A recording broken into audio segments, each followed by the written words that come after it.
Hello friends, कैसे आप सब। तो इससे पहले वाला वीडियो में हम लोग ऑलरेडी कंप्लीट कर चुके थे क्लास 8 का जो साइंस है उसका जो पहला चैप्टर था क्रॉप प्रोडक्शन और मैनेजमेंट। तो उससे रिलेटेड सारा कॉन्सेप्ट हम लोग जान गए।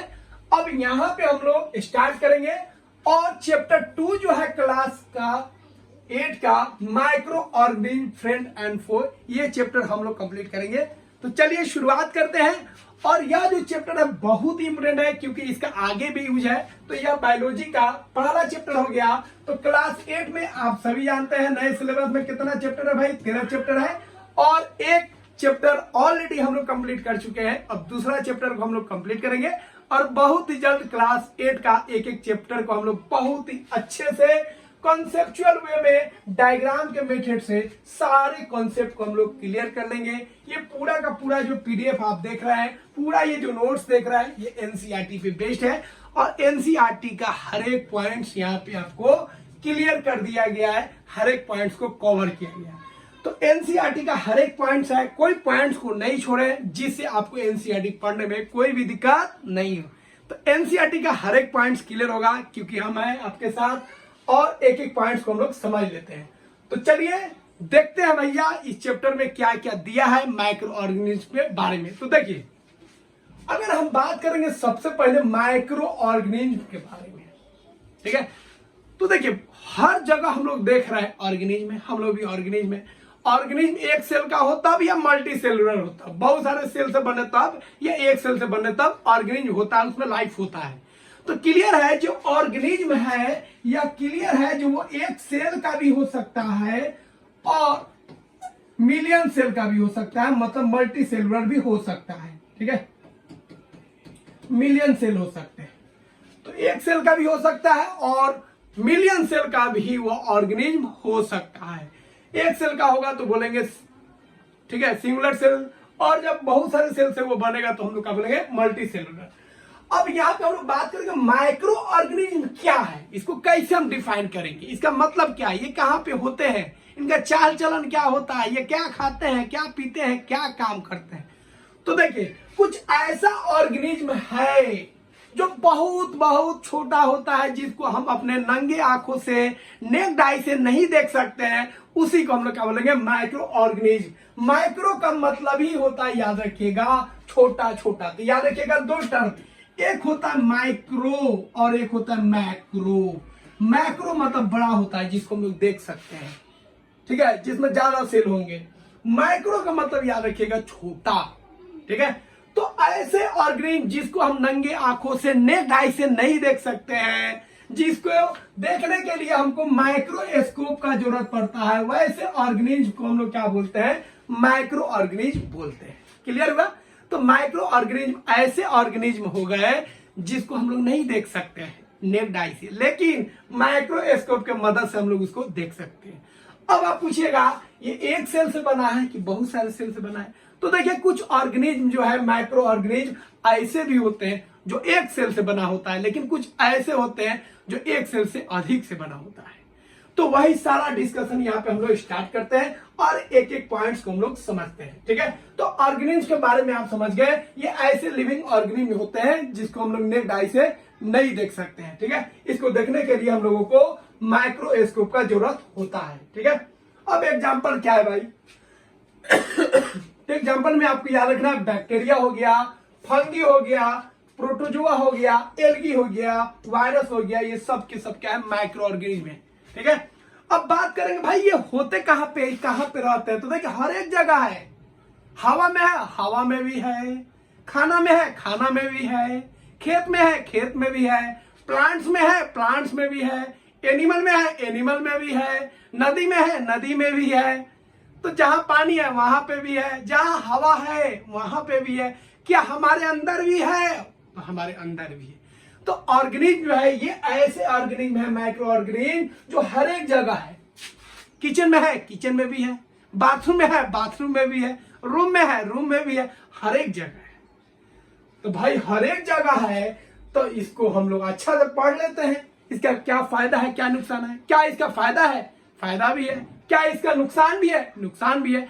तो इस चैप्टर में हम लोग देखेंगे इसका फायदा क्या है और इसका नुकसान क्या है, ठीक है। तो इसका यूज क्या है भाई, तो क्या इससे दवा बनता है, दवा भी बनता है। क्या यह खेती में मदद करता है, खेती में भी इसका हेल्प होता है, ठीक है। क्या ये इन्वायरमेंट को साफ करने में मदद करता है, इन्वायरमेंट को साफ भी रखता है, ठीक है। तो ये सारा चीज का डिस्कशन हम लोग इस चैप्टर में करेंगे, जो एनसीईआरटी क्लास 8 का सेकेंड चैप्टर है और बहुत बहुत मस्त चैप्टर है, क्योंकि यहाँ पे आपको बायोलॉजी का ये पहला चैप्टर है। यहाँ पे बहुत सारा पॉइंट्स क्लियर होगा, जो अगला क्लास में आप जाइएगा तो ये सारा पॉइंट्स आपका वहां पे यूज होगा। तो चलिए समझ गए, माइक्रो ऑर्गेनिज्म का भैया बहुत इंपोर्टेंट रोल होता है, ठीक है हमारे लाइफ में, ठीक है। कुछ हानिकारक होते हैं और कुछ क्या होता है लाभदायक होते हैं, कुछ बेनिफिशियल होते हैं और कुछ क्या होते हैं हार्मफुल होते हैं। अब वही सारा चीज को हम लोग जानेंगे, ठीक है। तो वायरस जानते ही होंगे, वायरस कितना खतरनाक होता है। बैक्टीरिया के बारे में जानते होंगे, दही कैसे जमता है, ठीक है। प्रोटोजोआ के बारे में जानते ही है। फंगी के बारे में, फंगी नहीं जानते, मशरूम जानते हैं, ठीक है। तो मशरूम क्या हो गया, फंगी हो गया। और जितना भी काई वही देखते हैं, ठीक है, वो सब क्या हो गया आपका एलगी हो गया। तो चलिए एक एक करके हम लोग डिस्कस करते हैं। चलिए, तो कहां पे रहते हैं समझ गए, तो हम आपको बता दिए ये प्लांट्स में भी रहते हैं, एनिमल में भी रहते हैं, हमारे अंदर भी रहते हैं, सॉइल में भी रहते हैं, वाटर में भी रहते हैं, एयर में भी रहते हैं। मतलब हमारे आसपास क्या घर में ही रहते हैं, किचन में रहते हैं, बाथरूम में रहता है, एयर में है, हर एक जगह है, ठीक है। तो माइक्रो ऑर्गेनिज्म कहाँ है, याद रखिए हर एक जगह है। और ये जो है गर्म जो इलाका है वहां पे भी रह सकते हैं, ठंडा इलाका है वहां पे भी रह सकते हैं, जहां बरसात हो रहा है वहां पे भी रह सकते हैं, जहां पे पानी नहीं है डेजर्ट एरिया है वहां पे भी रह सकते हैं, ठीक है। तो जहां दलदल इलाका है वहां पे भी रह सकते हैं। मतलब हर एक जगह इनका एग्जिस्टेंस होता है। गर्मी का इलाका हो तब, ठंडा वाला हो तब, जैसा मौसम हो ये अपने आप को ढाल लेते हैं, ठीक है। लेकिन बरसात में इनका जो रूप होता है रौद्र रूप हो जाता है, बरसात में सब एक्टिव हो जाते हैं, ठीक है। इसलिए बरसात के समय में इन्फेक्शन भी अधिक लगता है और डॉक्टर से हम लोग ज्यादा जुड़ जाते हैं, क्योंकि बहुत सारे इन्फेक्शन हो जाता है, बहुत सारा बीमारी हो जाता है। जैसे मौसम चेंज होता है, सर्दी खांसी स्टार्ट हो जाता है। अब हम लोग एक एक करके पढ़ते हैं भैया कौन कौन माइक्रो ऑर्गेनिज्म। तो सबसे पहले हम लोग जानते हैं बैक्टीरिया के बारे में। तो बैक्टीरिया जो है, बैक्टीरिया भी क्या है, एक माइक्रो ऑर्गेनिज्म है, या ऐसा ऑर्गेनिज्म है जिसको हम लोग नेक्ड आई से नहीं देख सकते हैं। इसको देखने के लिए हमको माइक्रोस्कोप का जरूरत पड़ेगा। अब याद रखिएगा इसमें खास बात, ये सिंगल सेल होता है, मल्टीपल सेल नहीं होता है। तो जितना भी माइक्रो ऑर्गेनिज्म है वो सिंगुलर भी हो सकता है और मल्टी सेलुलर भी हो सकता है। मतलब हो सकता है जो केवल एक ही सेल से बना हो। कुछ ऐसे भी माइक्रो ऑर्गेनिज्म है जो उसका कुछ ऐसा भी होगा जो एक सेल से ही बना होगा, लेकिन कुछ ऐसा भी होगा जो मल्टी सेलुलर होगा, बहुत सारे सेलों से बना होगा, ठीक है।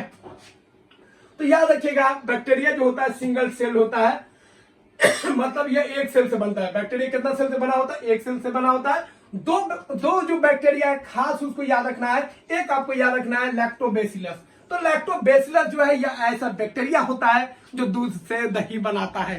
तो दूध से जो दही बन रहा है भैया कौन बना रहा है, वो एक बैक्टीरिया बना रहा है, जिस बैक्टीरिया का नाम है लैक्टोबैसिलस, ठीक है। इसलिए दही जो हम लोग खाते हैं वो टेस्टी होता है। जितना उसमें बैक्टीरिया बढ़ेगा उतना हम लोगों को टेस्टी लगता है, ठीक है। तो दूध से जो दही बन रहा है या दूध जो खट्टा हो रहा है वो किसके कारण खट्टा हो रहा है, इसी लैक्टोबैसिलस के कारण वो खट्टा हो रहा है, क्योंकि वहां पे केमिकल रिएक्शन करा दे रहा है, ठीक है। तो इसको याद रखना है। डायरेक्ट यहाँ पे क्वेश्चन पूछता है जो दूध से दही बनाने में कौन सा बैक्टीरिया हेल्पफुल होता है, तो उसका नाम है लैक्टोबैसिलस, याद रखिएगा। अगला जो है आपको ध्यान रखना है, कुछ बैक्टीरिया जो होते हैं बता दिए अच्छा भी होता है, कुछ बैक्टीरिया खराब भी होते हैं। बैक्टीरिया जो होता है फूड को भी डाइजेशन करता है, आगे हम लोग पढ़ेंगे, फूड को भी डाइजेस्ट करता है। कुछ बैक्टीरिया जो होता है, ठीक है, स्टोमक में भी होता है जो डाइजेशन में हेल्प करता है। बहुत सारा बैक्टीरिया होता है जो डिकम्पोज करता है, सराता है, गलाता है, उसको खत्म करता है, ठीक है। और बहुत सारे बैक्टीरिया ऐसा भी होता है जो बीमारी भी पैदा करता है, जैसे टाइफाइड हो गया, टीबी हो गया, जिसको ट्यूबरकुलोसिस बोलते हैं। ये सब के सब किससे होता है, बैक्टीरिया से होता है। इसको हम लोग डिटेल में पढ़ेंगे, घबराना नहीं है। जितना एनसीईआरटी है सारा पॉइंट यहाँ पे क्लियर होगा। अगला हम लोग बात करेंगे भाई फंगी। तो याद रखिएगा फंगी जो होता है मल्टी सेलुलर होता है, किसको छोड़कर, ईस्ट को छोड़कर। तो ईस्ट जो होता है बहुत खास है, भी आई याद रखिएगा।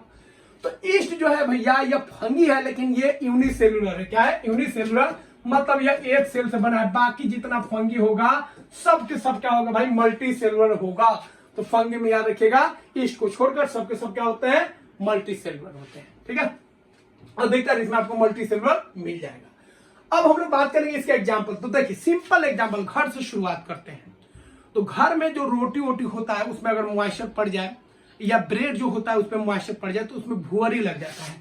तो व्हाइट इसमें भुअरी लग जाता है, व्हाइट उसी को हम लोग क्या बोलते हैं, उसी को हम लोग बोलते हैं ब्रेड मोल्ड। क्या बोलते हैं, ब्रेड मोल्ड। तो मोल्ड जो होता है वही होता है भुअरी, जिसको अपने भाषा में हम लोग बोलते हैं। किचन में रोटी वोटी में देखिएगा लग जाता है, रोटी बासी हो जाता है उसमें लग जाता है, ब्रेड बासी हो जाएगा उसमें लग जाएगा। तो यही होता है ब्रेड मोल्ड, याद रखिएगा। दूसरा आप याद रखिएगा मशरूम। मशरूम आप जानते ही हैं, ठीक है। तो गोबर पे उगाता है, सरागरा कोई लकड़ी है उस पे उगाता है, घर और पे उगाता है, जिसको हम लोग क्या बोलते हैं, मशरूम बोलते हैं। जिसको अपने भाषा में हम लोग क्या बोलते हैं भाई, सांप का छत्ता बोलते थे, जिससे हम लोग डरते थे, ये सांप का छत्ता है, ये सांप बनाता है ना। तो वो जो है भाई वो क्या है, मशरूम है। क्या है, मशरूम। इसका तो खेती भी होता है और इसको हम लोग खाते भी हैं। ठीक है, तो मशरूम और ब्रेड मोल्ड जो है याद रखिएगा ये क्या है, फंगी है। क्या है, फंगी। ठीक है, तो ये हो गया आपका ब्रेड मोल्ड, ये व्हाइट होता है जो आपको दिख जाएगा ब्रेड रोड पे। उसके बाद पेंसिलियम याद रखिएगा, पेंसिलियम जो है ये भी फंगी है, इसका आगे हम इस्तेमाल बताएंगे। ठीक है, तो पेंसिलियम को भी याद रखना है और इसको ध्यान रखिए, तब भी नहीं ध्यान रखिए तब भी कोई बात नहीं है, लेकिन ये दो जरूर ध्यान रखिएगा। तो ब्रेड मोल्ड हो गया, उसके बाद आपका पेंसिलियम हो गया और मशरूम हो गया। ये सब के सब क्या है, फंगी है। और ये आप थोड़ा सा ध्यान रख सकते हैं, आगे ये सब नाम आएगा एस्परगिलस। ठीक है, तो इस क्लास में उसका ज्यादा डिस्कशन नहीं करेंगे। इस क्लास में हम लोग का मतलब है ब्रेड मोल्ड से, मशरूम से और किससे, पेंसिलियम से। क्लियर हुआ, आगे बढ़े चलिए। अब देखिए ईस्ट के बारे में याद रखिए, ईस्ट बहुत इंपोर्टेंट है, इस पे बार बार क्वेश्चन पूछता है। ईस्ट के बारे में जान लीजिए। तो ईस्ट के बारे में सबसे पहले आपको ईस्ट के बारे में ध्यान रखना है, ईस्ट जो है भाई सिंगुलर है, मतलब यूनिसेलुलर। क्या है, यूनिसेलुलर फंगी। तो यूनिसेलुलर है और क्या है, फंगी है। तो ये चीज ध्यान रखिएगा। ठीक है, थोड़ा देख ले कैमरा सही से काम कर रहा है कि नहीं कर रहा है। हाँ कर रहा है। तो ईस्ट जो है यूनिसेलुलर फंगी हो गया। क्लियर है, आप इसको ध्यान रखिएगा, इसका काम क्या क्या है। तो यह जो होता है याद रखिएगा, डिटेल में आपको बताएंगे। यह शुगर को याद रखिएगा, शुगर मतलब याद रखिएगा ग्लूकोज। तो यह शुगर को, ठीक है, शुगर को यह तोड़ता है, किसमें तोड़ता है, अल्कोहल में। तो यह शुगर को अल्कोहल में बदल लेता है। ठीक है, तो किसका किसका हो जाएगा आपका, जैसे बार्ली का हो गया, व्हीट का हो गया, फ्रूट जूस हो गया, इस सब में जितना भी शुगर होता है, ईस्ट जो होता है उसको बदल देता है, किसमें, अल्कोहल में। तो ईस्ट का एक काम हो गया, आपको याद रखिएगा, ये शुगर को किसमें बदल देगा, अल्कोहल में बदल देता है। और ये कैसा रेस्पायरेशन करता है, तो याद रखिएगा एनारोबिक रेस्पायरेशन करता है। कैसा रेस्पायरेशन, एनारोबिक। अब आप बोलेगा अच्छा सर यह ऐसा है जो बिना ऑक्सीजन के रेस्पायरेशन करता है। हाँ, क्लास 7 में बता दे, यह ऐसा ऑर्गेनिज्म होता है जो बिना ऑक्सीजन के रेस्पायरेशन करता है। और बिना ऑक्सीजन के जब रेस्पायरेशन करता है तो उसको कौन रेस्पायरेशन बोलते हैं, एनारोबिक रेस्पायरेशन। और ये एनारोबिक रेस्पायरेशन करके ये क्या प्रोड्यूस करता है, तो कार्बन डाइऑक्साइड रिलीज करता है, याद रखिएगा। तो ये कार्बन डाइऑक्साइड रिलीज करता है, इसीलिए ईस्ट का इस्तेमाल एक और होता है। हम लोग क्या करते हैं, मैदा में, ठीक है, या व्हीट में उसको अगर मिक्स कर दे तो वहां पे वो रेस्पायरेशन के द्वारा खूब सारा कार्बन डाइऑक्साइड रिलीज करता है, जिससे जो आटा होता है, मैदा होता है, वो थोड़ा सा गुलगुला हो जाता है, स्पॉन्जी हो जाता है। और उससे जब केक बनाते हैं, बेकरी बनाते हैं, तो क्या हो जाता है, वो सॉफ्ट होता है और क्या होता है, स्पॉन्जी होता है। तो ईस्ट हो गया यूनिसेलुलर फंगी हो गया, याद रखना है। दूसरा, यह शुगर को अल्कोहल में बदलता है। तीसरा ध्यान रखना है, एनारोबिक रेस्पायरेशन करता है और कार्बन डाइऑक्साइड रिलीज करता है, जो बेकरी बनाने में इसका हम लोग इस्तेमाल करते हैं। क्लियर है, तो यूजफुल फंगी में यहाँ पे ध्यान रखना है, ईस्ट क्या होता है भाई, ब्रेड को बनाने में, शराब मतलब अल्कोहल को बनाने में, और एसिडिक एसिड भी याद रखिएगा। एसिडिक एसिड जो होता है CaCO2, या एसिडिक एसिड जो है ध्यान रखिएगा, यह किससे बनता है, ईस्ट से बनता है। किससे बनता है, ईस्ट से। तो एसिडिक एसिड भी किससे बनता है, ईस्ट से बनता है, ध्यान रखना है। अब हम लोग ध्यान रखेंगे, ईस्ट जो है आपको बता चुके हैं, यह जो है बहुत तेजी से रिप्रोडक्शन करता है और रेस्पायरेशन के दौरान यह क्या रिलीज करता है, ठीक है, कार्बन डाइऑक्साइड रिलीज करता है। तो मार्केट से अगर इसका पाउडर लेते हैं और क्या करते हैं, आप इसको ठीक है, व्हीट में, ठीक है, मैदा इस समय मिला देते हैं, थोड़ा सा चीनी उसमें डाल देते हैं, तो ये सारे शुगर को किस में रिलीज कर देगा, अल्कोहल में। और वहां पे जब रेस्पायरेशन करेगा तो अपना तादाद भी बढ़ाएगा, और रेस्पायरेशन करके क्या रिलीज करेगा, यह रिलीज करेगा कार्बन डाइऑक्साइड, जो उसको क्या करेगा, स्पॉन्जी। तो सारा बात क्लियर हो गया ईस्ट के बारे में। अब ईस्ट से रिलेटेड जो हम लोग बात की है उसी का एक टर्म है फर्मेंटेशन। तो देखिए फर्मेंटेशन क्या होता है, ठीक है। तो फर्मेंटेशन एक ऐसा प्रोसेस होता है जिसमें शुगर जो होता है बदल जाता है किसमें, अल्कोहल में। तो ऐसा प्रोसेस जिसमें शुगर जो है अल्कोहल में चेंज हो रहा है, उस प्रोसेस को हम लोग बोलेंगे फर्मेंटेशन। क्या बोलेंगे, फर्मेंटेशन। तो फर्मेंटेशन कौन करता है, तो याद रखिएगा कौन करता है, ईस्ट करता है। तो ईस्ट जो है फर्मेंटेशन करता है, मतलब यह शुगर को किस में बदल देता है, अल्कोहल में बदल देता है। कहां से वो शुगर आएगा, तो यहां पे ध्यान रखिएगा, बार्ली हो गया, व्हीट हो गया, या कोई भी फ्रूट का जो जूस है उसके अंदर जो शुगर है, या उस शुगर को किस में बदल देता है, अल्कोहल में बदल देता है। और इस प्रोसेस को हम लोग बोलते हैं फर्मेंटेशन। तो फर्मेंटेशन का सिंपल मतलब याद रखिएगा, शुगर का अल्कोहल में बदलना। तो शुगर का अल्कोहल में बदलना, इसी को बोलेंगे फर्मेंटेशन। कौन करता है, तो ईस्ट करता है। तो ईस्ट जो है फर्मेंटेशन करता है, ठीक है। अब फंगी का बहुत सारा हम लोग देख लिए फायदा, इसका नुकसान भी है भैया। यह खाना को भी खराब करता है, जैसे ब्रेड व्रेड को खराब कर देता है, फूड को खराब कर देता है। और इससे बहुत सारा फंगी से रिलेटेड हम लोग जानते हैं, बहुत सारा स्किन प्रॉब्लम होता है। खुजली उजली जितना भी है भैया, सब में कौन दोषी है, फंगी दोषी है। तो यहाँ पे चैप्टर का नाम में है micro organism, friends and Foy. कुछ दोस्त है तो कुछ दुश्मन भी है, दोनों काम करेगा, ठीक है। तो दोस्ती भी निभाएगा और दुश्मनी भी निभाएगा। तो दोनों होगा भैया, फायदा भी होगा तो नुकसान भी होगा, याद रखिएगा, ठीक है। ये एक तरफा नहीं है, दो तरफा है। अब हम लोग बात करेंगे प्रोटोजोआ। तो प्रोटोजोआ जो होता है यूनिसेलुलर होता है या सिंगल सेल होता है, ध्यान रखना है, ठीक है। अब इसमें ध्यान रखना है, कुछ प्रोटोजोआ खास होते हैं जिनसे बीमारी होता है, जैसे मलेरिया, याद रखिएगा। तो मलेरिया जो होता है वो एक, ठीक है, प्रोटोजोआ से होता है जिसका नाम है प्लाज्मोडियम। तो प्लाज्मोडियम जो होता है एक क्या आपका प्रोटोजोआ है, जिससे कौन बीमारी होता है, मलेरिया बीमारी होता है, इसको याद रखिएगा, ठीक है। तो मलेरिया जो होता है किसके कारण होता है, प्लाज्मोडियम के कारण होता है। वो क्या है, तो वह प्रोटोजोआ है, क्लियर है। अब देखिए ये जो खास यहां से क्वेश्चन पूछता है, ये दोनों के दोनों VVI आगे भी मिलेगा आपको 9th में, ठीक है। तो अमीबा और पैरामीशियम जो होता है, याद रखिएगा, दोनों यूनिसेलुलर होता है क्योंकि ये प्रोटोजोआ होता है।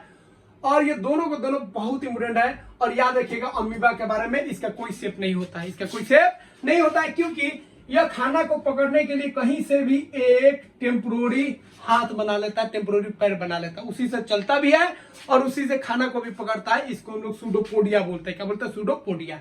तो अमीबा का जो झूठ मूठ का जो हाथ जो बनाता है खाना को पकड़ने के लिए, या उसी से चलता भी है, उस टेम्पोररी हाथ को हम बोलते हैं सूडोपोडिया। और कहीं से भी वो ऐसे खाना यहाँ पे है तो यहाँ से अपना हाथ निकाल के ऐसे खाना को पकड़ लेता है, इसीलिए इसका कोई शेप फिक्स नहीं होता है, ठीक है। तो ध्यान रखिएगा।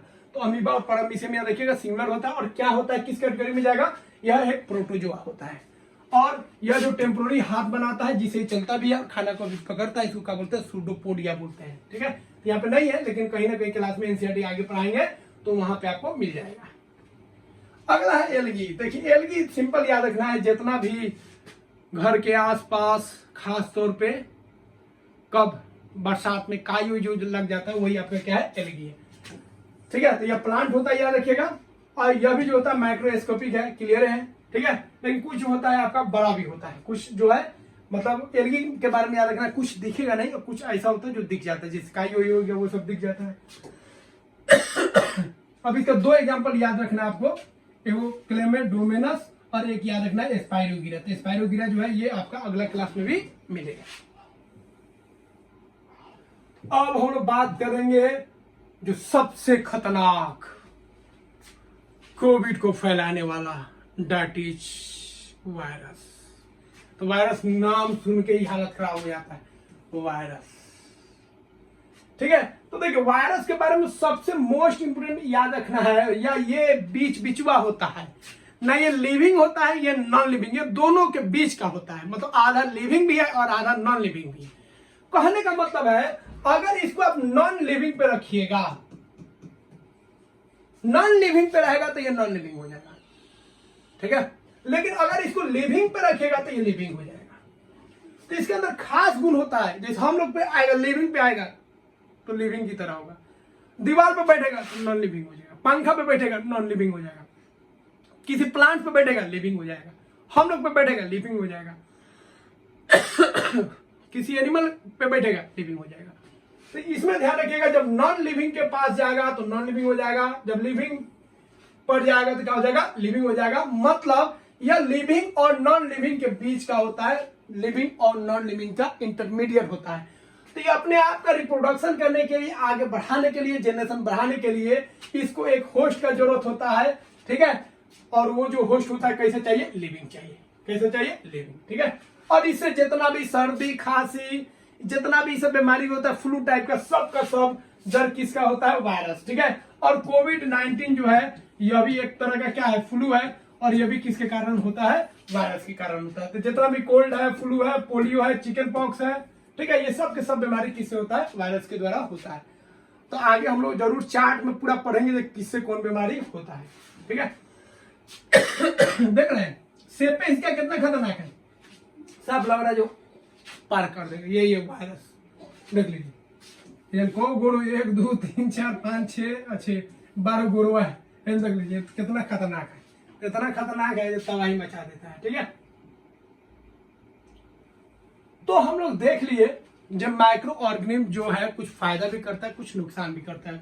बहुत सारा माइक्रो ऑर्गेनिज्म से दवा बनता है, एंटीबायोटिक बनता है, वैक्सीन बनता है, बहुत सारा खेती में इस्तेमाल किया जाता है, बहुत सारा का फर्टिलाइजर में यूज किया जाता है, ठीक है, बहुत सारा का यूज जो है खाना में किया जाता है, और बहुत सारा का, ठीक है, बहुत सारा का हार्मफुल इफेक्ट भी है, खाना को खराब कर देता है, कपड़ा को खराब कर देता है, बहुत सारा बीमारी देता है। तो दोनों इफेक्ट है। अब यहाँ पे कुछ पॉइंट्स आपको ध्यान रखना है, ठीक है। तो यूजफुल माइक्रो ऑर्गेनिज्म आपको बता दिए, फूड प्रोडक्शन में यूज करते हैं, जैसे दही का बनना, ब्रेड बनाना, ठीक है, केक को बनाना, फर्मेंटेशन करना, ये सब आपका यूजफुल हो गया। उसके बाद आप याद रखिएगा फर्मेंटेशन का खोज किसने किया था, ये इंपोर्टेंट है। फर्मेंटेशन का खोज किसने किया था, लुईस पास्चर ने। तो लुईस पास्चर जो है, जिसके नाम से आगे हम बताएंगे, पैस्चराइज्ड मिल्क भी हम यूज करते हैं, तो लुईस पास्चर ही डिस्कवरी किए थे, किसका खोज किए थे, फर्मेंटेशन का, ठीक है। अब हम लोग देखेंगे मेडिसिन। तो देखिए माइक्रो ऑर्गेनिज्म का इस्तेमाल हम लोग मेडिसिन में भी करते हैं, दवा बनाने में भी, ठीक है। तो देखिए सबसे पहले हम लोग जानेंगे एंटीबायोटिक्स, जिसका इस्तेमाल भैया बहुत ज्यादा है, सर्दी खांसी बुखार उखार कोनो बीमारी हो, हमारे शहर में कोनो बीमारी हुई है, जब तक एंटीबायोटिक नहीं लिखेगा और जब तक मरीज वो एंटीबायोटिक नहीं खाएगा तब तक वो संतुष्ट नहीं होगा। डॉक्टर बोलेगा आपको एंटीबायोटिक का जरूरत नहीं है तो समझेगा जी डॉक्टर साहब ठीक ठाक नहीं है, लेकिन जब तक एंटीबायोटिक लिखेगा तब हाँ डॉक्टर साहब जंगाल, ठीक है। बहुत लोग देखे डॉक्टर साहब कहाँ ठीक है, कुछ एंटीबायोटिक एक लिखबे नहीं कर बीमारी में हम, तो एंटीबायोटिक का जन्म नहीं करता है जी, इस्तेमाल कहाँ पे होता है। और जो झोला छाप डॉक्टर है, कोनो बीमारी होगा सीधा एंटीबायोटिक, इधर एंटीबायोटिक खाना, मरीज खुश हो गया, हाँ डॉक्टर साहब जानकार वारन एंटीबायोटिक लिखे। तो देखिए एंटीबायोटिक होता क्या, फिर उसका देखेंगे इस्तेमाल क्या होता है। देखिए एंटीबायोटिक जो होता है यह एक ऐसा दवा होता है जो फंगी और बैक्टीरिया से बनता है। तो फंगी और बैक्टीरिया से बनता है और ये किसके ग्रोथ को रोकता है, बैक्टीरिया के ग्रोथ को रोकता है। तो एंटीबायोटिक जो है एक ऐसा मेडिसिन है जो बैक्टीरिया को रोक देता है, उसको मारता है या उसको स्टॉप कर देता है। तो बैक्टीरिया को मारने और स्टॉप करने का जो मेडिसिन है उसी मेडिसिन को हम लोग बोलते हैं एंटीबायोटिक। एंटी नाम में है एंटीबायोटिक। अब ये एंटीबायोटिक किससे बनता है, याद रखिएगा फंगी और बैक्टीरिया से बनता है, ठीक है, ये ध्यान रखना है। तो एंटीबायोटिक किसको रोकेगा, बैक्टीरिया को, वायरस को नहीं रोकेगा। सर्दी खांसी हो जाए तो वहां पे काम नहीं करेगा, ये उस इन्फेक्शन में काम करेगा जो बैक्टीरिया के कारण हुआ है। हम जो कुछ हो जाए, वायरस हो जाए, प्रोटोजोआ हो जाए, फंगिस हो जाए, सीधा एंटीबायोटिक ले लो जाए, ठीक है। तो एंटीबायोटिक से काम नहीं चलेगा हर जगह, ठीक है। तो यहाँ पे ध्यान रखना, यहाँ पे लिख भी दिए यह काम आता है बैक्टीरियल इन्फेक्शन में, यह जो है वायरल इन्फेक्शन में एंटीबायोटिक का कोई रोल नहीं होता है। अब एग्जांपल देखिए, पेंसिलिन याद रखिएगा, पेंसिलिन आपको पता है पेंसिलिन जो है पेंसिलियम से बनता है, ठीक है। तो पेंसिलिन आपको ध्यान रखना है, यह कॉमन एंटीबायोटिक होता है, ठीक है, जिसका बहुत ज्यादा इस्तेमाल होता है। और इसका खोज किसने किया था? अलेक्जेंडर फ्लेमिंग ने इसका खोज किया था, ठीक है। और यह बनाया जाता है मोल्ड से, जो ब्रेड पर आपको बताते हैं मोल्ड, वो एक तरह का फंगी होता है और मोल्ड से इसको बनाया जाता है जो ब्रेड उरेड पर उगता है, ठीक है। और भी एक हो गया आपका ये एंटीबायोटिक, फेमस एंटीबायोटिक है। खोज कौन किया था? ये क्वेश्चन पूछता है अलेक्जेंडर फ्लेमिंग। और ये किसे बना है? मोल्ड से बना है। उसके अलावा याद रखिएगा स्ट्रेप्टोमाइसिन, टेट्रामाइसिन, ठीक है, इराइथोमाइसिन, तो बहुत ज्यादा यूज होता है, हर एक डॉक्टर लगभग इसको लिखता ही है, ठीक है। तो स्ट्रेप्टोमाइसिन, टेट्रामाइसिन, इरिथ्रोमाइसिन ये सब एनसीईआरटी में दिया है। और एक हो गया आपका पेंसिलिन, ये सब के सब क्या है? एंटीबायोटिक है, ठीक है। और क्वेश्चन पूछेगा क्या ये वायरल इन्फेक्शन में काम करेंगे? नहीं, ठीक है। ये किस में काम करेंगे? बैक्टीरिया केस में, बाकी किसी केस में नहीं करेंगे। अब हम लोग बात करेंगे वैक्सीन के बारे में, ठीक है। तो देखिए वैक्सीन क्या होता है। वैक्सीन को हम लोग अच्छा से समझ लेते हैं, क्योंकि वैक्सीन जो है बच्चा जब जन्म लेता है उसके शुरुआत होते, जिस दिन जन्म लिया उस दिन 2-3 गो खाता है। उसके बाद 2 महीना, 3 महीना, 4 महीना, 6 महीना कर करके पूरा लगभग हमको लगता है जे 15 साल तक टाइम ऑफ पीरियड आते जाता है और उसके अंदर वैक्सीन डलाया जाता है, ठीक है। तो वैक्सीन होता क्या खास बात होता है कि बच्चा को पूरा शुरू से ही उसको वैक्सीनेट किया जाता है, उसको वैक्सीन दिया जाता है। इसका क्या रोल होता है, क्यों इतना इंपोर्टेंस होता है? तो देखिए अब जो है जैसे जैसे नया जमाना बढ़ रहा है, दुनिया आगे बढ़ रहा है, बीमारी भी बहुत ज्यादा बढ़ रहा है। पहले के मुकाबले में अभी देखिए तो बहुत सारा बीमारी आ गया ना। अब वो बीमारी जो है उसको लड़ने के लिए हमारा बॉडी जो है उतना तरह से तैयार नहीं है। उसको हम लोग क्या करते हैं, उसको हम लोग थोड़ा सा एक्सरसाइज करा देते हैं कि बीमारी से लड़ने लायक हो जाए। तो वैक्सीन क्या होता है? देखो वैक्सीन में जो होता है याद रखिएगा इनएक्टिव, बहुत इंपोर्टेंट चीज बता रहे, इनएक्टिव क्या होता है? माइक्रो ऑर्गेनिज्म होता है, माइक्रो ऑर्गेनिज्म, खूब ध्यान से समझिएगा। तो वैक्सीन जो आपको दिया जा रहा है, जैसे कि भाई साहब को डॉक्टर साहब जो वैक्सीन दे रहे हैं, तो वैक्सीन में क्या है? माइक्रो ऑर्गेनिज्म है। तो आप बोले अरे भाई माइक्रो ऑर्गेनिज्म दे रहे हैं तो और बीमार हो जाएगा? नहीं, यह जो माइक्रो ऑर्गेनिज्म है वो इनएक्टिव है, पूरा एक्टिव नहीं है। पूरा एक्टिव रहेगा तो फिर दिक्कत हो जाएगा, बीमार पड़ जाएंगे, लेना का देना पड़ जाएगा। पोलियो का वैक्सीन दे रहे हैं, पोलियो एक्टिव हो जाता, फिर बिना पोलियो वाला मरीज को पोलियो हो जाएगा। तो वहां पे जो ऑर्गेनिज्म माइक्रो ऑर्गेनिज्म दिया जा रहा है कैसा? इनएक्टिव है, ठीक है, एकदम अधूरा है। अब जैसे ही बॉडी में जाएगा तो बॉडी हमारा पहचान लेगा जो दुश्मन आया है। अब वो क्या करे? उसको लड़ने के लिए अपना एक केमिकल बनाएगा जिसको बोलेंगे एंटीबॉडी, याद रखिएगा, ठीक है। तो यह इनएक्टिव माइक्रो ऑर्गेनिज्म जैसे ही बॉडी में आएगा तो बॉडी जो है इसे लड़ने के लिए केमिकल बनाएगा। क्या बनाएगा? केमिकल। इस केमिकल को बोलेंगे एंटीबॉडीज। यह केमिकल के द्वारा उस जो माइक्रो ऑर्गेनिज्म अंदर आया है वैक्सीन के द्वारा उसको मारने लगेगा, उसको मारेगा। और उसको मारेगा किसके द्वारा? एंटीबॉडीज के द्वारा। तो एंटीबॉडीज वो केमिकल होता है जो क्या करता है? बीमारी से लड़ता है। तो जो माइक्रो ऑर्गेनिज्म वैक्सीन के द्वारा आ रहा है उसे मारेगा। वो अपना मजबूत है नहीं और हमारा एंटीबॉडीज मजबूत है, तो उसे मार के लड़ना सीख गया। अब ये एंटीबॉडीज हमारे बॉडी में बन गया। अब अगला बार अगर पोलियो का, टीबी का, इस सब का अगर आएगा वायरस एक्चुअल में इन्वायरमेंट से, तो हमारा बॉडी लड़ना सीख गया। अब जैसे ही आएगा धड़ाक धड़ाक मारेगा, बाहर कर देगा। काहे कि बॉडी हमारा जो है एक्टिव हो चुका है, सीख गया है जो उस माइक्रो ऑर्गेनिज्म को कैसे मारना है। कैसे सीखा है? तो वैक्सीन दे के सीखा है। तो टीबी का अगर वैक्सीन देंगे तो टीबी का अंदर आपका चला गया बैक्टीरिया, और उस बैक्टीरिया से आपका एंटीबॉडीज तैयार है, एंटीबॉडी लड़ रहा है, लड़ना सीख गया। अब अगले फ्यूचर में अगर टीबी का कोई बैक्टीरिया आपके अंदर जा रहा है तो उसको मार के क्या करेगा? भगा देगा। तो वही वैक्सीन का काम होता है, ठीक है। तो वैक्सीन जो होता है इसके अंदर इनएक्टिव माइक्रो ऑर्गेनिज्म होता है, बॉडी के अंदर जाता है। बॉडी के अंदर जैसे ही जाएगा बॉडी जो है केमिकल बनाएगा एंटीबॉडी, या उससे लड़ेगा, और उसे जो लड़ा वो एंटीबॉडीज हमारे बॉडी में हमेशा के लिए फिक्स होगा। जब भी इस तरह का माइक्रो ऑर्गेनिज्म आएगा तो वो एंटीबॉडीज उसको मार के भगा देता है, ठीक है। तो वैक्सीन जो है, vaccine is preparation containing dead और वीकेंड जर्म्स, ठीक है। डेड और कमजोर इनएक्टिव जर्म्स को माइक्रो ऑर्गेनिज्म को रखता है, ठीक है, जो हेल्प करता है इम्यूनिटी पावर को बढ़ाता है, ठीक है, और ये डिजीज से लड़ता है। बता दिए कैसे कैसे होगा। इनएक्टिव माइक्रो ऑर्गेनिज्म या डेड माइक्रो ऑर्गेनिज्म या कमजोर माइक्रो ऑर्गेनिज्म को हमारे बॉडी में डाला जाता है वैक्सीन के द्वारा। जैसे ही आएगा हमारा बॉडी जो है केमिकल बनाएगा, दैट इज कॉल्ड एंटीबॉडीज, और वो उस माइक्रो ऑर्गेनिज्म को मारेगा और लड़ना सीख लेगा, और वो एंटीबॉडीज हमारे बॉडी में फिक्स हो गया। अब जैसे ही उस टाइप का वायरस आएगा, बैक्टीरिया आएगा, उसको मार के भगा देगा, ठीक है। तो यह हमको टीच करता है, हमारे बॉडी को टीच करना है कि इस तरह का जो खास इन्फेक्शन है, खास माइक्रो ऑर्गेनिज्म है, उससे लड़ना कैसे है, ठीक है। बात समझ गए। तो बहुत सारा बीमारी का दिया जाता है वैक्सीनेशन। कलेरा का हो गया, टीबी का हो गया, स्मॉल पॉक्स का हो गया, हेपेटाइटिस का हो गया, कोविड का भी दिया गया, ठीक है, इसका भी दिया गया। इसका बहुत सारा साइड इफेक्ट भी था, बाद में हल्ला हल्ला हुआ, आप जानते ही होंगे, ठीक है। चलिए एंटीबॉडीज, तो एंटीबॉडीज आपको बता दिए। एंटीबॉडी जो होता है प्रोटीन्स होते हैं, ठीक है, जो हमारे इम्यून सिस्टम से निकलते हैं, और यह क्या करते हैं, माइक्रो ऑर्गेनिज्म को पहचानते हैं और उसको क्या करते हैं, मार देते हैं, ठीक है। ये न्यूट्रल कर देते हैं, खत्म कर देते हैं हार्मफुल जर्म्स को, ठीक है, जैसे बैक्टीरिया, वायरस।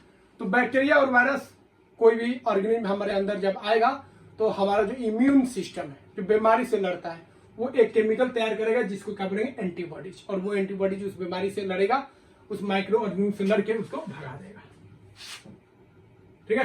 तो यह जो है सोल्जर की तरह है, सैनिक की तरह होते हैं हमारे बॉडी के, और जैसे ही माइक्रो ऑर्गेनिज्म आएगा उसको मार के भगा देंगे।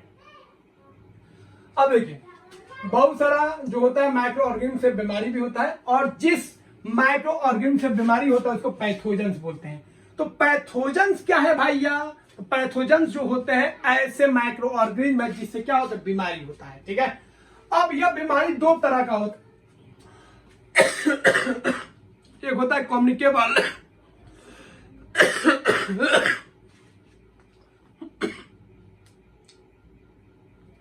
तो एक होता है कम्युनिकेबल और एक होता है नॉन कम्युनिकेबल, ठीक है।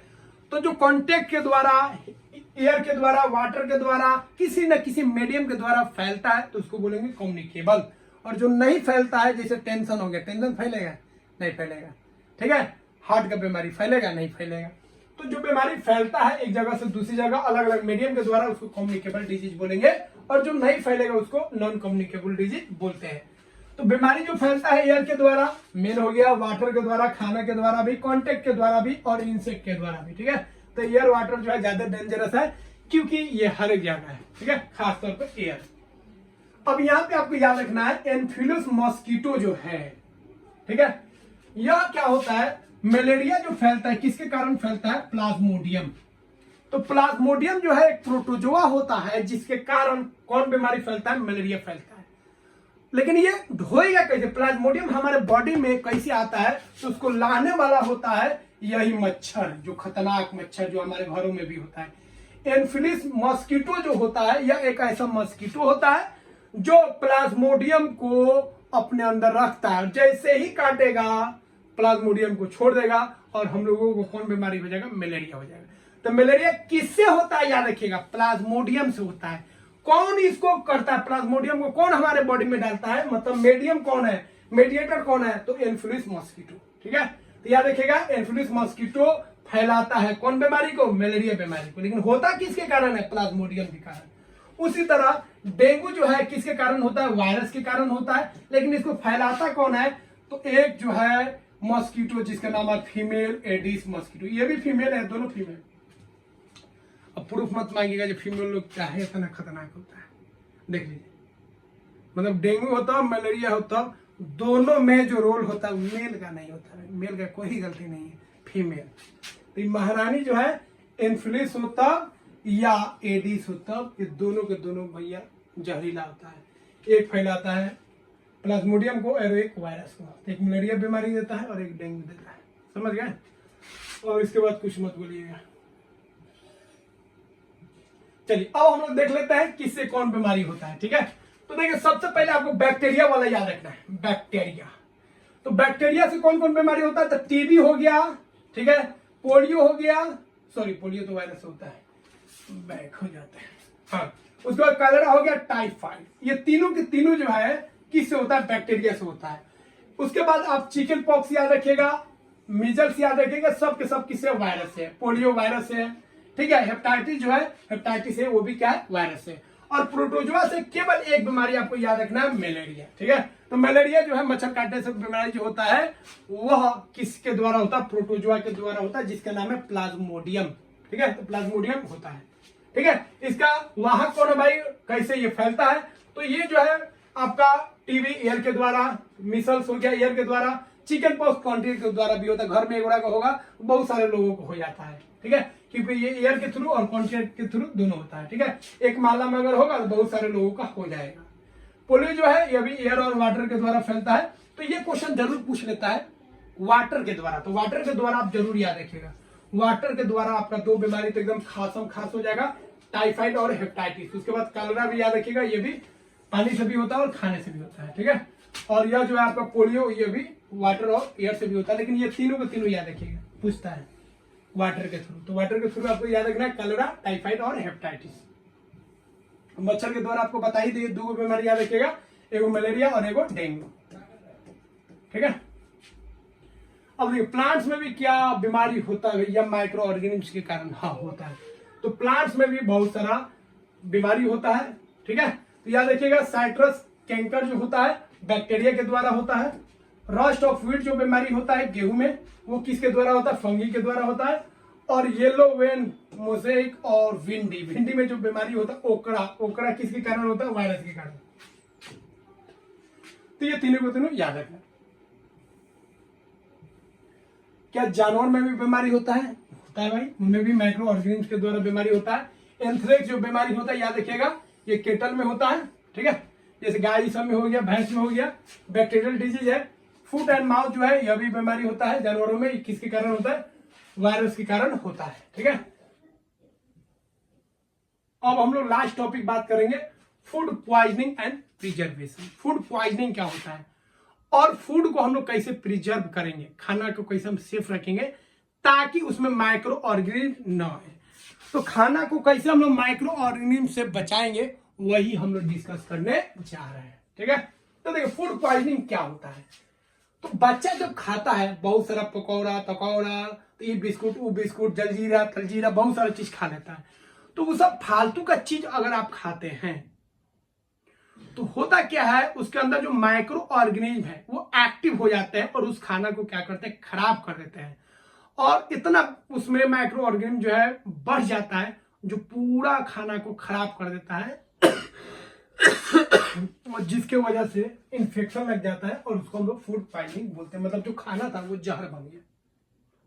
आप तो खाने खाए लेकिन आप फालतू खाना खा लिए, तो क्या हो गया, जहर हो गया, कि उसको माइक्रो ऑर्गेनिज्म जो है उसको जहरीला बना दिया।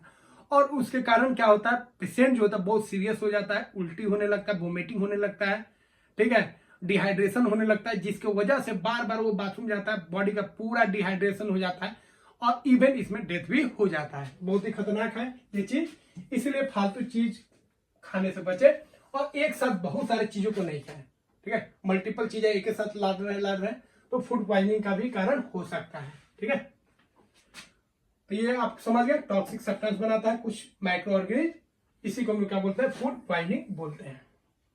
इससे बीमारी होता है, समझ गए, वोमिटिंग होगा, डायरिया होगा, मुंह पेट चलेगा और इसके कारण डेथ भी हो सकता है।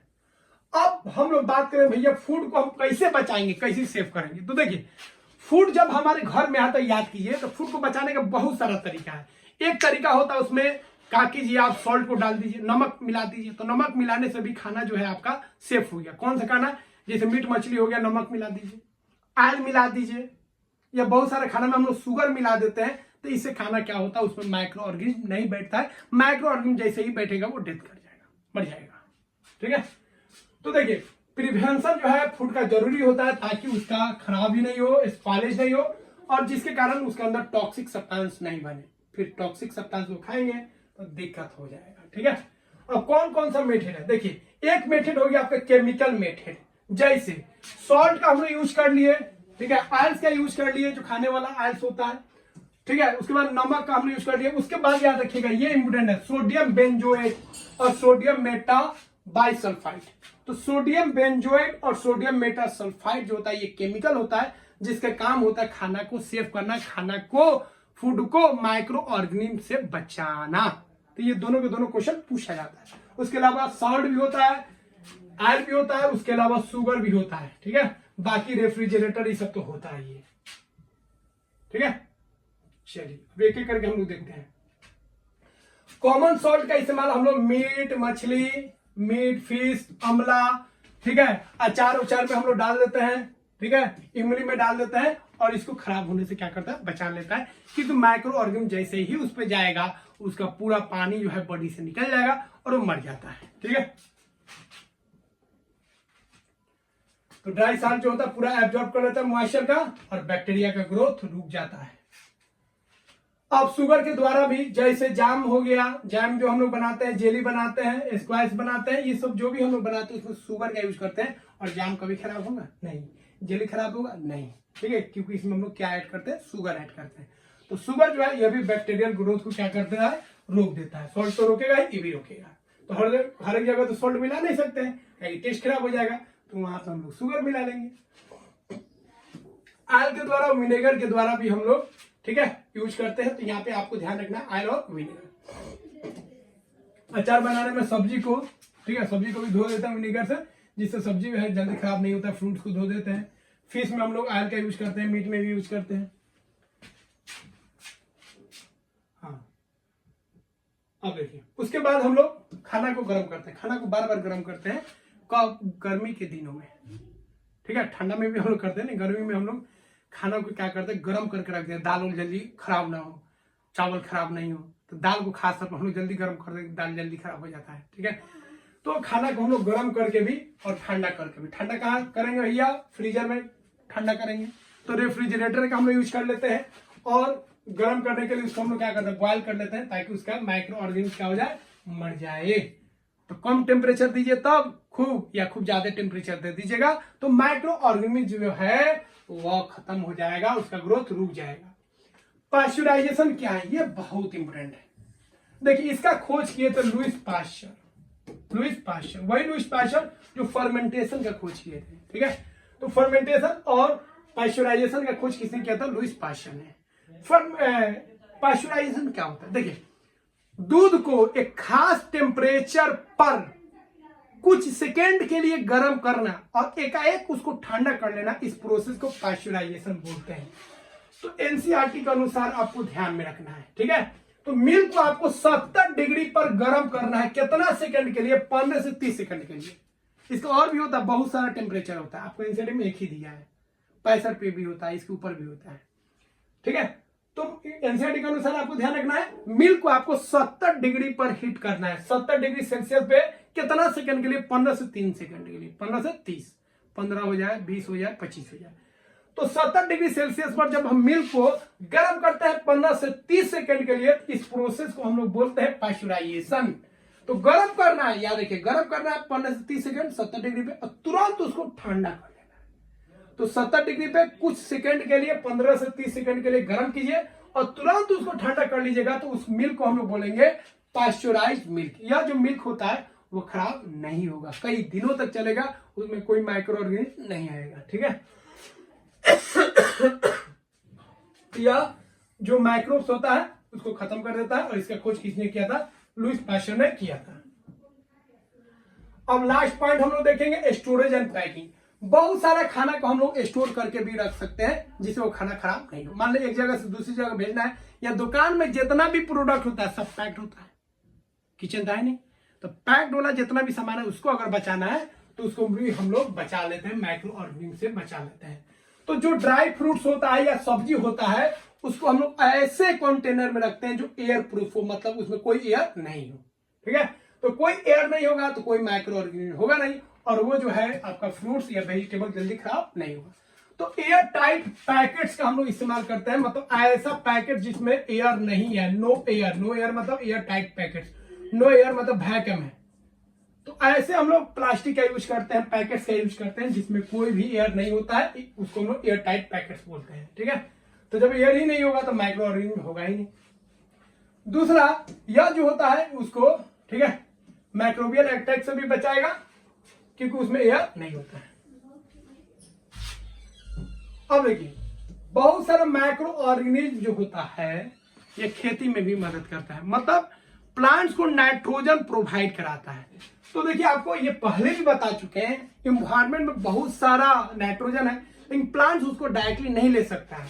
तो कुछ ऐसे भी माइक्रो ऑर्गेनिज्म होते हैं जो प्लांट्स के रूट्स में होते हैं। प्लांट्स की कहां पे होते हैं? रूट्स में होते हैं। और ये ऑर्गेनिज्म जो होता है उसको खाना वाना मिल जाता है। इसका काम होता है प्लांट्स को नाइट्रोजन देना। तो नाइट्रोजन क्या करता है? इन्वायरमेंट से ले लेता है यह माइक्रो ऑर्गेनिज्म और उसको ऐसे बदल देता है जिससे प्लांट जो है आसानी से एब्जॉर्ब कर सके। तो डायरेक्ट नाइट्रोजन को प्लांट्स नहीं खींच पाएगा, लेकिन यह जो बैक्टीरिया होता है या माइक्रो ऑर्गेनिज्म उसको खास कंपाउंड में बदल देता है जिससे आसानी से प्लांट जो है उसको एब्जॉर्ब कर सके। तो नाइट्रोजन को फिक्स करने में मदद करता है। कौन मदद करता है? याद रखिएगा, उसका दो नाम याद रखना है, एक राइजोबियम और एक ब्लू ग्रीन एल्गी। एल्गी से घबराइए नहीं, ब्लू ग्रीन एल्गी देखने में ब्लू ग्रीन एल्गी की तरह होता है लेकिन एक्चुअल में क्या होता है? बैक्टीरिया होता है, याद रखिएगा। तो ब्लू ग्रीन एल्गी जो होता है बैक्टीरिया होता है, वो एल्गी नहीं होता है। तो ब्लू ग्रीन एल्गी नहीं होता, जिसको साइनोबैक्टीरिया भी बोलते हैं। क्या बोलते हैं? साइनोबैक्टीरिया। इसी को साइनोबैक्टीरिया बोलते हैं। साइनोबैक्टीरिया और राइजोबियम जो होता है यह जो होता है नाइट्रोजन को फिक्स करता है प्लांट्स रूट्स में। ठीक है, तो नेचर में जो है एनवायरमेंट में 78% है लेकिन प्लांट्स इसको डायरेक्टली नहीं ले सकता है। और नाइट्रोजन इंपोर्टेंट पार्ट्स होता है, ठीक है, क्योंकि यह प्रोटीन को बनाता है, क्लोरोफिल में हेल्प करता है, न्यूक्लिक एसिड और विटामिन में हेल्प करता है। समझ गया? अब देखिए, लेकिन जब प्लांट जो है, प्लांट्स को या एनिमल्स को जब ये सड़ेगा, गलेगा, मर गया, गिर गया, तो इसको सड़ाने के लिए, गलाने के लिए कौन हेल्प करता है? बैक्टीरिया। तो माइक्रो ऑर्गेनिज्म जो है एनवायरमेंट को भी साफ करता है। तो जो भी ऑर्गेनिक है जिसमें लाइफ है उसको सड़ाने का, गलाने का काम कौन करता है? बैक्टीरिया। अब अगर बैक्टीरिया अगर उस एनिमल को नहीं खाता, प्लांट्स को नहीं खाता, तो समझिए कितना भयानक पॉल्यूशन रहता है। तो बैक्टीरिया उसको खा रहा है, उसको एनवायरमेंट को क्या कर रहा है? क्लीन कर रहा है। और दूसरा काम जो है, इस एनिमल में और प्लांट में जो भी नाइट्रोजन है फिर से फिर ये मिट्टी में चला जाता है। तो बैक्टीरिया उसको खा खा के मिट्टी में मिला देता है और इससे जो वापस जो नाइट्रोजन गया था प्लांट्स में, एनिमल्स में, वो वापस किस में चला गया? सॉइल में चला गया। तो इस तरह जो है नाइट्रोजन का जो कंपोजिशन है 78% फिक्स रहता है। वो जैसे ही प्लांट्स में गया था फिर प्लांट्स एक ना एक दिन गिरेगा, टूटेगा और वो या एनिमल डेड करेगा, उसका सारा नाइट्रोजन जो है किस में चला जाएगा? सॉइल में चला जाएगा। तो इस तरह हम लोग सेकेंड चैप्टर को कंप्लीट कर चुके हैं और आई होप एक वीडियो में आपको काफी कुछ समझ में आ गया होगा। अगर आप चाहते हैं डेली क्लास लेना, क्लास 7 और क्लास 8, तो ये क्लास 8 का दूसरा चैप्टर था, क्लास 7 का ऑलरेडी कंप्लीट करा चुके हैं। और आप चाहते हैं लाइव क्लास के लिए तो जरूर आप कमेंट बॉक्स में बताइए, वीडियो को लाइक कीजिए और चैनल को सब्सक्राइब कीजिए। इसका पीडीएफ भी आप आसानी से डाउनलोड कर सकते हैं, डिस्क्रिप्शन में लिंक दिया गया है, वहां से डाउनलोड कर लीजिए या कमेंट बॉक्स में आप कमेंट कीजिए, वहां से हम लिंक आपको प्रोवाइड करा देंगे। मिलते हैं फ्रेंड्स अगले वीडियो में। जय हिंद।